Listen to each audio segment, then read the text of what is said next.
कथेचा हा भाग समजून घेण्यासाठी मागचा भाग नक्की ऐका. त्याच्या शेजारी बसलेला पांढरट, बारीक, घाबरट मुलगा त्याच्या पूर्ण उलट दिसत होता. हा मुलगा खरंच उपयोगाचा आहे, तो मनातच उपहासाने म्हणाला. त्याच्या नियोक्त्याला चोप्राला पाडायचं होतं. त्यासाठी अग्निहोत्री घराण्याचा उपयोग करायचा प्लॅन होता. त्याने स्पष्ट सांगितलं होतं, मुलांना यात ओढू नका. पण तरीही एका अल्पवयीन मुलाला आतल्या गोटात ढकललं गेलं. इतका घाबरट मुलगा, तो आतल्या माणसाचं काम करणार? तो हसला. दुर्बीण उचलली. ते एका सोडून दिलेल्या इमारतीत होते. अग्निहोत्रींच्या ऑफिसमधून फक्त 3 ब्लॉक दूर. आज कारवाईचा दिवस होता. योजना फार गुंतागुंतीची नव्हती. खरं तर वारसांवर हल्ला करण्याचा हेतू नव्हता. फक्त भीती निर्माण करायची, संशयाची ठिणगी पेटवायची. त्यांना वाटावं कोणीतरी लक्ष करतंय. त्यांचे प्यादे पकडले गेले तरी चालणार होतं. त्याच्याशिवाय आणि त्या पांढरट मुलाशिवाय बाकी सगळ्यांना वाटत होतं की नियोक्ता म्हणजे ब्लादियो. त्यांचं पकडणं योजनेलाच फायद्याचं. या क्षणी स्वतःचा बचाव सर्वात महत्त्वाचा. समोरून काळी बुलेट प्रूफ लक्झरी कार इमारतीतून बाहेर पडली. बेरिया मुलगा घाबरला, पण मागे हटला नाही. खडबडीत हातांनी डिस्पोजेबल फोन काढला. गाडीच्या मागे लागा. संधी मिळाली तर थेट कारवाई करा. जमलं तर मारून टाका. नाही जमलं तरी प्लॅनचा भाग आहे. थांब, बेरियाने अचानक कुजबुजत म्हटलं. दुर्बीण धरलेला हात किंचित थरथरत होता. भीती की उत्साह कळत नव्हतं. मागच्या दरवाजाजवळ अजून एक गाडी आहे. उंच माणूस थबकला. पटकन दुर्बीण उचलली. खरंच मागच्या दरवाजाशी तशीच एक काळी गाडी. कडेकोट सुरक्षा. तुझी माहिती खात्रीशीर आहे का? त्याचा आवाज पहिल्यांदाच बाहेर पडला. खरखरीत भीतीदायक. 2 गाड्या का? त्यांनी फक्त सांगितलं, वारस खाली येणार आहेत, गाडी तयार ठेवा. पुढच्या दरवाजातून की मागच्या ते नाही सांगितलं. त्याने मनातल्या मनात त्या निरुपयोगी मुलाला शिव्या दिल्या.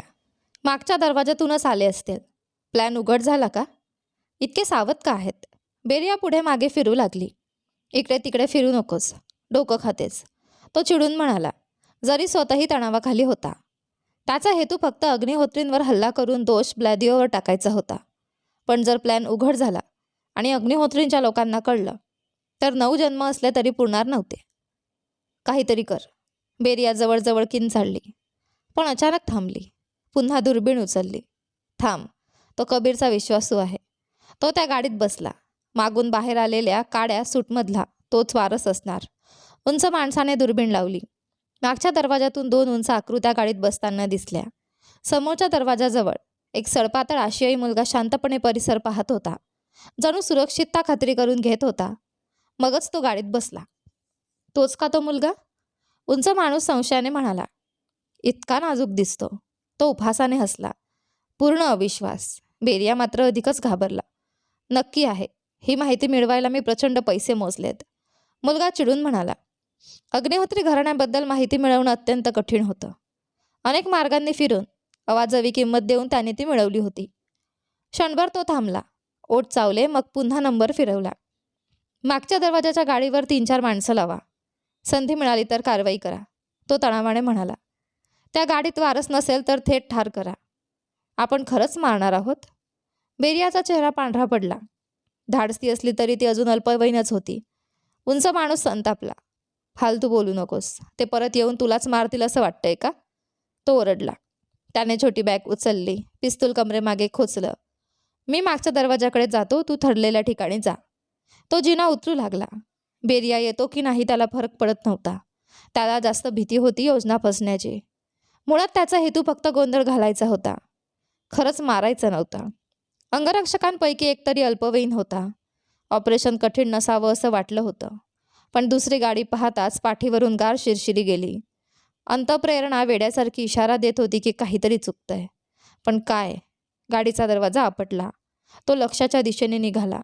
मागे काळी मोटारसायकल येताना दिसली. त्याने सुटकेचा निश्वास टाकला. आपले लोक असावेत. समोर बुलेटप्रूफ काळी कार. तो योग्य अंतर राखून पाठलाग करत राहिला. काही वेळातच ती कार अचानक वळली आणि शहराबाहेर निघाली. भोवती मोकळं गवताळ मैदान. माणूस नाही. तो दचकला. नकळत ब्रेक दाबला.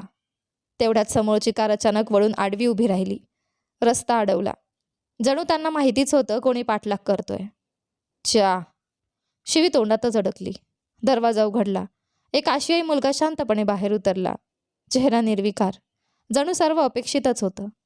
त्याने परिसर पाहिला आणि लगेच लक्षात आलं, मागच्या सीटवर बसलेला काळ्या सूटमधला माणूस अग्निहोत्री वारच नव्हता. सापडा.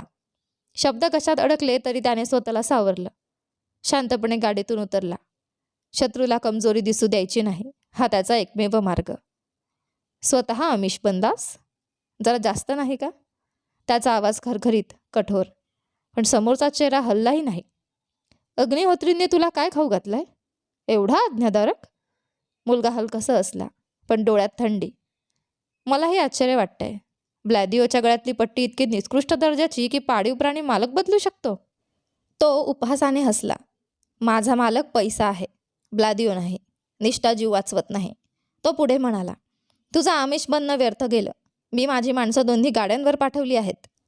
हे ऐकून त्याला समोरच्याच्या चेहऱ्यावर घबराट दिसेल अशी अपेक्षा होती, पण समोरचा मुलगा अजिबात घाबरला नाही. उलट ओठांवरचं स्मित अधिक गडद झालं, जणू शिकार जाळ्यात अडकण्याची वाट पाहणारा राक्षस. खरंच? मग असं कधी विचार केलास का की त्या दोनही गाड्या आमिष असू शकतात? तो शांत, आत्मविश्वासपूर्ण आवाज ऐकताच त्याचे डोळे हळूहळू मोठे झाले आणि त्याला अखेर कळलं, तो काय चुकवून बसला होता. त्याला वाटलं होतं समोरचा फक्त अल्पवयीन मुलगा आहे, अग्निहोत्री वारसाला काहीच माहिती नाही. पण तो समजून घेईपर्यंत तो आधीच जाळ्यात अडकला होता. तो एक पाऊल मागे सरकला. मागून इंजिनचा आवाज आला. रस्त्याच्या बाहेर पडण्याच्या मार्गावर आणखी एक कार येऊन स्थिरावली, पूर्णपणे मार्ग अडवत. त्याच्या माणसांनी मोटारसायकली सुरू केल्या. पळण्याची तयारी. योजना पूर्णपणे फसली होती. याला आम्ही म्हणतो दार बंद करून कुत्र्याला मारणं. मोहित मुलगा हलकसा असला. मागे उभ्या काळ्या कपड्यातल्या माणसाकडे वळून म्हणाला, एक जिवंत ठेवला तरी पुरेसा आहे, जे फक्त ब्लॅदिओ म्हणू शकतात. त्यांना ठेवण्याची गरज नाही. उंच माणसाने दात खाल्ले. हात अलगद कमरेमागच्या पिस्तुलाकडे सरकला. नजर इकडे तिकडे फिरत होती. कसंही करून जगायचं. नियुक्त्याशी विश्वासघात करावा लागला तरी चालेल. जरी त्याला माहीत होतं विश्वासघात केल्याने त्याचा जीव वाचणार नाही, उलट परिस्थिती अधिक वाईट होईल. त्याने बंदूक घट्ट पकडली. त्या सडपातळ आशियाई मुलाकडे लक्ष केलं. त्याला वाटलं हा सगळ्यात कमकुवत दुवा आहे. याला ढकलून पुढे गेलो तर कदाचित सुट्टा येईल. बाकी माणसांची पर्वा नव्हती. त्यांना वाटत होतं त्यांचा नियोक्ता म्हणजे ब्लॅदिओच. तो झेप घेणार इतक्यात ज्याला त्याने तिसऱ्यांदा कमी लेखलं होतं त्या मुलाने खिशातून तळहाता एवढी चांदीची धातूची काडी बाहेर काढली. पोटाच्या एका झटक्यात ती काडी उघडली. क्षणात ती धारदार पात्यात बदलली, थंड प्रकाशात चमकणारी, जणू मृत्यूदेवतेची विडा. शांतपणे सहकार्य केलंस तर बरं होईल. त्याचा आवाज बर्फासारखा थंड. नाहीतर परिस्थिती फारच कुरूप होईल. त्याच्या शब्दांचा प्रतिध्वनी संपायच्या आधीच पहिली गोळी झाडली गेली. उंच माणूस दात आवडून धावत सुटला. आपल्या माणसांच्या मोटारसायकली ढकलून दिल्या. एकावर उडी मारून इंजिन सुरू केलं. कसंही करून त्याला जगायचंच होतं. रोहन विलाच्या लॉबीतील लांब सोफ्यावर बसला होता. हात छातीवर घातलेले, पायावर पाय ठेवलेला. पायाची बोटं हलकेच थरथरत होती, आतल्या उकळत्या भावनांची साक्ष देत. दाट भुवया हळूहळू जुळत होत्या. डोळ्यात धार येत होती, जणू बोथट सुरीला हळूहळू धार लावली जात आहे. तेवढ्यात मोहित परतला. त्याने वेळेकडे पाहिलं. संध्याकाळ झाली होती. रोहन यावेळी इथे असतो असं नाही. वातावरणात ताण दाटून आला होता. आज जावं की नाही तो क्षणभर थांबला. थोडीशी अपराधी भावना मनात होतीच. त्याने बाजूला उभे असलेला अंगरक्षक वरिष्ठ आलोफकडे मदतीच्या नजरेने पाहिलं. पण आलोफ फक्त हलकसं असला. खांदे उडवले. एक पाऊल मागे गेला. स्पष्ट संदेश स्वतःच सांभाळ. मोहितने त्याच्याकडे रागाने पाहिलं. ज्यांचा तो आदर करायचा त्यांनीच इतकं सरळ हात झटकणं अपेक्षित नव्हतं. ओठ आवडत त्याने दार हलकेच उघडलं. तो कितीही शांतपणे आत आला तरी सोफ्यावर बसलेला असमाधानी राक्षस आवाज चुकवणार नव्हता. रोहनने झटकन डोकं वळवलं. त्याची नजर जवळजवळ आरपार भेदणारी. तो क्षणात उठला. काही मोठी पावलं टाकत मोहित समोर आला. त्याचा मजबूत हात थेट मोहितच्या मनगटाला घट्ट पकडतो. इतका घट्ट की मोहित नकळत कपडावर आठ्या पाडतो. कुठे होतास? रोहनचा आवाज दाबलेला पण धगधगता. तू माझ्या आधी निघालास, आता परततोयस? इतका उशीर का? त्याने हात सोडला, पण लगेचच मोहितला वर खाली न्याहाळायला लागला. इतका घाण झालायस. घाम, धूळ. कुठे गेला होतास? अंधार पडल्यानंतर का आलास? मोहितने नजर चुकवली. जणू पतीने पकडलेला नवरा. पण काय सांगायचं, कुठून सुरुवात करायची? रोहनच्या पकडलेल्या हाताकडे पाहताना त्याला दिसलं सडपातळ बाहूवर हलकासा लाल डाग झिरपत होता. गडद रंगाचे कपडे घातले तरी पुरेसं ठरलं नव्हतं. हे काय आहे? रोहनचा आवाज आता शांत होता, पण ती शांतता अधिक धोकादायक. तो रक्ताच्या डागाकडे पाहत होता, जणू कधीही बाहीवर करून तपासणार. मोहित विचार करत होता, काय सांगावं की परिस्थिती आणखी बिघडणार नाही. तेवढ्यात दुसऱ्या बाजूचं दार उघडलं. अरे, मोहित आलाय? सगळं व्यवस्थित झालं ना? कबीर अग्निहोत्री आपल्या खोलीतून बाहेर आले. गंभीर आवाज. ते जवळ आले आणि काळजीपूर्वक त्याच्याकडे पाहिलं. हो, सगळं ठीक. तुला दुखापत तर नाही ना? मोहित थबकला. अशा प्रकारे विचारणारा आवाज त्याने आयुष्यात फारसा ऐकला नव्हता. लहानपणापासून तो स्वतः ढाल होता, इतरांना वाचवण्यासाठी वापरलं जाणारं साधन. कोणी कधी विचारलं नव्हतं, तू सुरक्षित आहेस ना? कदाचित तो खरंच या कुटुंबाचा भाग बनत होता. तुला दुखापत नाही ना? गंभीर दाबलेला आवाज मध्येच घुसला. रोहन. त्याच्या प्रत्येक शब्दात दडपलेला राग. वातावरण पुन्हा गारठलं. मोहितने डोळे मिचकावले. तो पूर्णपणे विसरला होता की त्याच्या शेजारी एक अस्वस्थ महाकाय उभा आहे आणि ज्याला काहीच माहिती नाही. त्याने कबीरकडे मदतीच्या नजरेने पाहिलं. कबीरने खांदे उडवले. स्वतः हाताळ. मोहितने त्यांच्याकडे कटाक्ष टाकला, पण ते वळले आणि निघून गेले. तो पटकन आजूबाजूला पाहू लागला, पडून जाण्याची संधी शोधत, पण त्याचा मनगट पुन्हा घट्ट पकडला गेला. रोहनचं उंच शरीर जवळ आलं. सुटकेची जागाच उरली नाही. आपल्याला बोलायचं आहे. मोहितने खाली पाहिलं. रोहनचा हात इतका मोठा की त्याचं मनगट पूर्ण झाकलं होतं. पकड मजबूत, पण जाणीवपूर्वक नियंत्रित. जर त्याने खरंच सुटायचं ठरवलं असतं तर कठीण नव्हतं, पण त्या मोठ्या हातांचा स्पर्श थंड होता आणि किंचित थरथरत होता. त्या थरथरीने त्याची शक्तीच हरवली. रोहनने बेडरूमचं दार उघडलं. त्याला आत नेलं. पटकन दार बंद करून कुलूप लावलं. मोहित खोलीच्या मध्यभागी उभा राहिला. तो काही बोलण्याआधी रोहन वळला. हात छातीवर घातले. गंभीर नजरेने त्याच्याकडे पाहिलं. कपडे काढ. तो दचकला. नकळत एक पाऊल मागे गेला, पण रोहनच्या डोळ्यातली काळजी आणि दडपलेली घाबरलेली छटा पाहताच त्याचे पाय जणू जमिनीला खिळले. मास्टर रोहन, शांत व्हा. आधी बसून बोलूया, ठीक आहे? तो नेहमीपेक्षा खूप मवाळ आवाजात म्हणाला. मी ठीक आहे, काळजी करू नका. तुझ्या खांद्यावर रक्त आहे आणि तू म्हणतोस ठीक आहेस? रोहनने लगेच तोडून टाकलं. आवाज अजून खाली, धीराचा कडेलोट झाल्यासारखा. मी पुन्हा सांगणार नाही. कपडे काढ, नाहीतर मी काढून देईन. मोहितने हाताकडे पाहिलं. जिथे रोहनने पकडलं होतं तिथे जखम दाबली गेली होती. रक्त खरंच झिरपत होतं. त्याने हलकासा सुस्कारा टाकला. शर्टची बटणं सोडू लागला. गडद रंगाच्या शर्टाखाली फक्त हातावरची रक्ताळलेली जखमच नव्हती, संपूर्ण शरीरावर खरचटलेले ठसे, निळे डाग, हातांवर लाल सूज, जुन्या जखमांचे व्रण. रोहन काही क्षण शांतपणे पाहत राहिला. त्याची नजर हाताच्या जखमेवर थांबली. अपेक्षेपेक्षा जास्त वेळ. तो काही न बोलता वळला. दार उघडलं. फर्स्ट एड किट आणलं. बस, इतकंच. मग शब्द न उच्चारता तो जखमेवर उपचार करू लागला. मोहितने चोरट्या नजरेने त्याच्याकडे पाहिलं. भुवया अजूनही चुळलेल्या, ओठ किंचित दाबलेले, जणू जखम त्यालाच झाली होती. बँडेज पूर्ण झाल्यावरच रोहन मागे सरकला. मास्टर रोहन, मोहितने हळूच हाक मारली, पहिल्यांदाच थोडा घाबरलेला.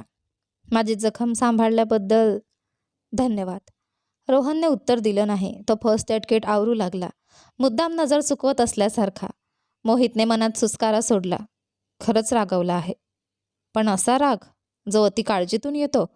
त्याने त्याच्या छातीत एक वेगळी ऊब पसरली. मास्टर रोहन, आपण बोलू शकतो का? उत्तर नाही. शेवटी मोहितच पुढे आला. हळूच त्याच्या बोटात स्वतःची बोटं गुंफली. नजर खाली. Master Rohan, sorry. आवाज मंद, किंचित गोंधळलेला. रोहन थोडा थबकला. मोहितने ओठ चावले. त्याच्या प्रतिक्रियेची चाहूल लागताच तो पुढे बोलला. तुम्हाला काळजी वाटली त्याबद्दल सॉरी. सांगितल्याशिवाय कृती केली त्याबद्दलही. तो शांतपणे थांबला. हलकेच वर पाहिलं. रोहनची बोटं अजूनही त्याच्या बोटात घट्ट गुंफलेली. दोघांची शरीर जवळ. उष्णता जाणवू राहिली. त्याला थोडं हलकं वाटलं. रोहनने खोल सुस्कारा टाकला. मग तो अजून जवळ आला. डोकं मोहितच्या खांद्यावर टेकवलं आणि त्याला घट्ट मिठीत घेतलं, जणू पूर्णपणे स्वतःच सामावून घ्यायचं आहे, पण जखमी हात काळजीपूर्वक टाळत. पुन्हा असं करू नकोस. रोहनचा आवाज खरखरीत. थरथरता. तुला जे करायचं आहे ते कर, मी थांबवणार नाही. पण किमान मला सांग, तुला जखमी पाहिलं की माझं हृदय थांबल्यासारखं होतं. त्यांची छाती एकमेकांवर टेकलेली. मोहितला रोहनच्या डाव्या छातीतली धडधड स्पष्ट जाणवत होती. ती धडधड त्याच्या भीतीची साक्ष. मोहितला कधीच इतक्या मनापासून जपलं गेलं नव्हतं. तो नेहमी स्वतःला दुय्यम मानत आला होता, स्वतःची किंमत कमी समजत.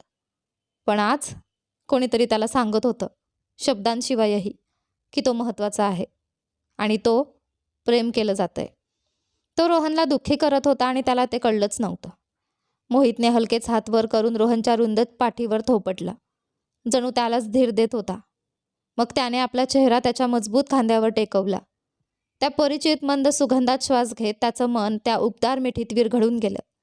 काही क्षणांनी रोहन हळूहळू दूर झाला. ज्या बोटांनी आधी फक्त एकमेकांना हळूच पकडलं होतं ती आता घट्ट गुंफली गेली, जणू कधीच सोडायची नाहीत. रोहन मोठ्या सोफ्यावर बसला आणि मोहितला आपल्या शेजारी ओढून घेतलं. त्याची बोटं लागडी आर्मरेस्टवर हलकेच टकटक करत होती. तो सरळ त्याच्याकडे पाहत होता, न चुकवता न टाळता, नजर गंभीर. सगळं स्पष्ट सांग. त्या क्षणी मोहितला कळालं आता पळण्याचा प्रश्नच नाही आणि तो खोटं बोलणारही नव्हता. त्याने सगळं कबूल केलं. ल्युसिओने पाठवलेल्या विश्वासघातकाचं नाव, तो आणि कबीर अग्निहोत्री यांनी आखलेली योजना. टीमला वाटलं होतं की फक्त 2 बुलेटप्रूफ गाड्या असतील, पण प्रत्यक्षात 3 होत्या. तिसरी गाडी, ज्यात अग्निहोत्री कुटुंबाचा मोठा मुलगा होता, ती बॉडीगार्ड टीमला कळवलेल्या वेळेपेक्षा 3 तास उशिरा निघाली होती. रोहनने एकच प्रश्न विचारला, तू स्वतःला त्या गाडीत का कोंबलंस? त्यांना माझी परिस्थिती माहीत आहे, मोहित शांतपणे म्हणाला. स्टेजवर मला पाहिलं की त्यांचं लक्ष विचलित होणं सोपं जातं.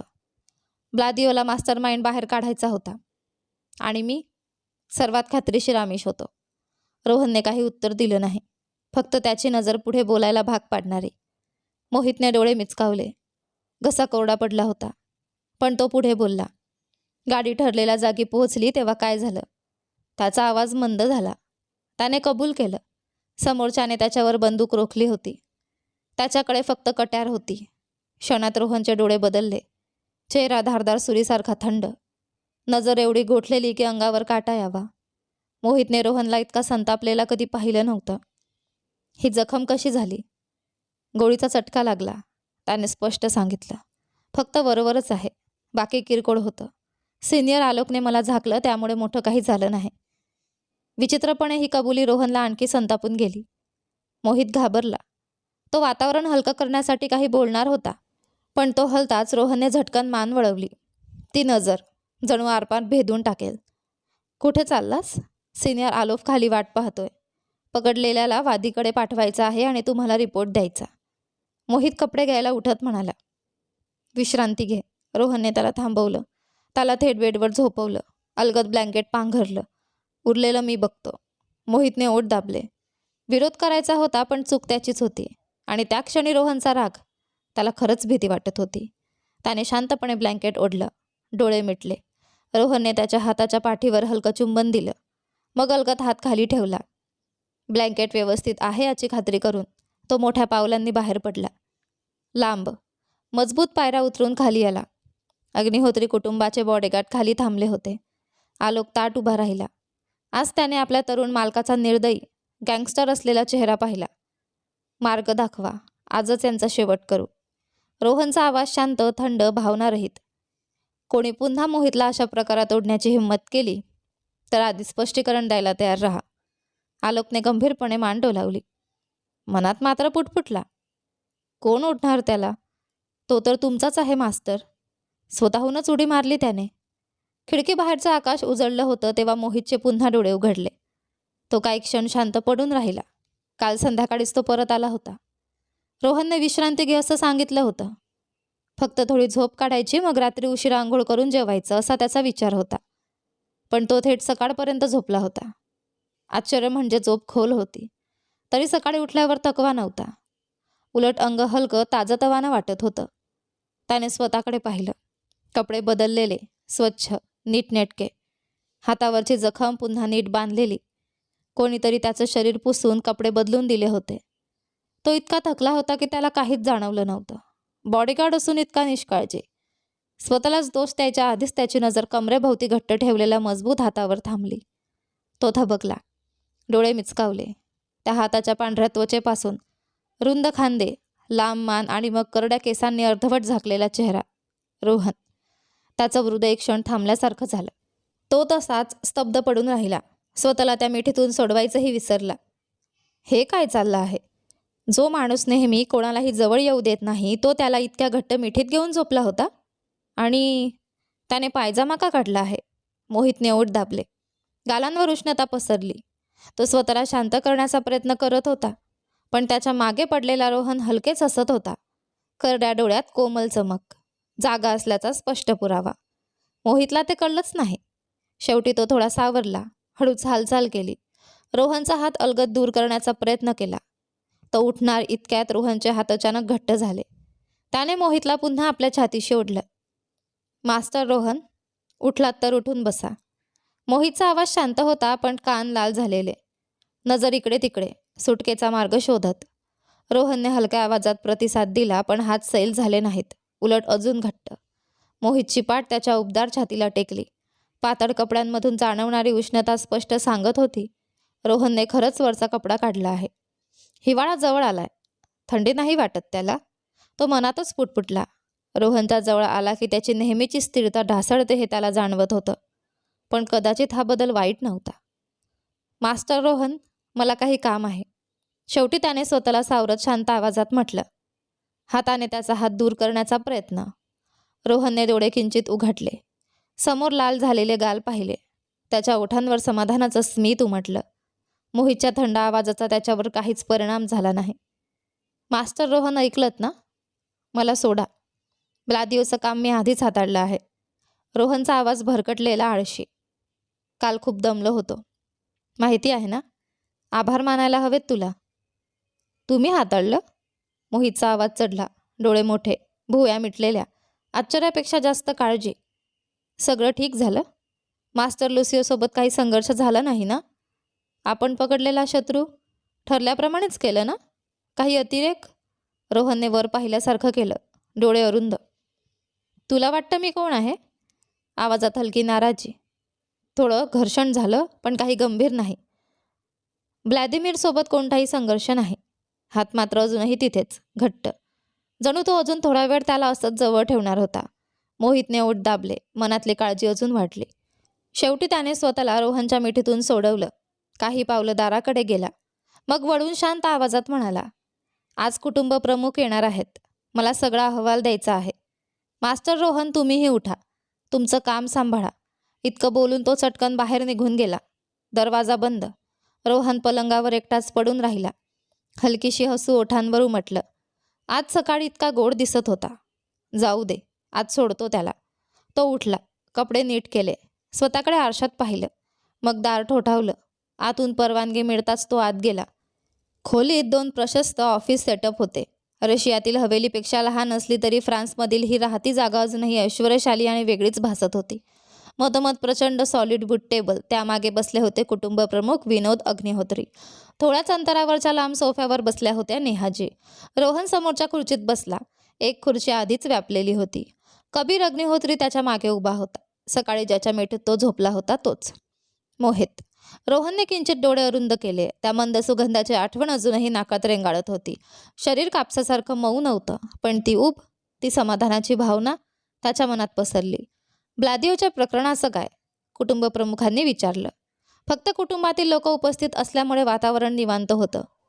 अधीनस्थांसमोर असलेली कडक औपचारिकता इथे नव्हती. अग्निहोत्री कुटुंबात घुसखोरी करणारे सर्व बाहेरचे आणि बॉडीगार्ड आम्ही पकडले. कबीरने प्रथम अहवाल दिला. त्याच्या देखण्या चेहऱ्यावर थकव्याची स्पष्ट छटा, डोळ्यांखाली काळी वर्तुळं. काल रात्रभर तो धावत होता. भावाला पटवण्यासाठी झगडला. रोहनने मोहितला मदत करू दिली नाही, त्यामुळे पूर्ण रात्र त्यालाच सगळं हाताळावं लागलं. काम सांभाळायचं आणि भावाने केलेल्या धाडसाचा पसारा आवरायचा. रोहनने हात छातीवर घातले. भावाने कपाट चोळताना तो पाहत होता. काळजी वाटली, पण सांत्वनाचे शब्द बाहेर आले नाहीत. कोण म्हणालं होतं त्याला स्वतःच्या लोकांना घेऊन साहस करायला? विचार करताना त्याच्या मनात हलकीशी अभिमानाची लहर उठली.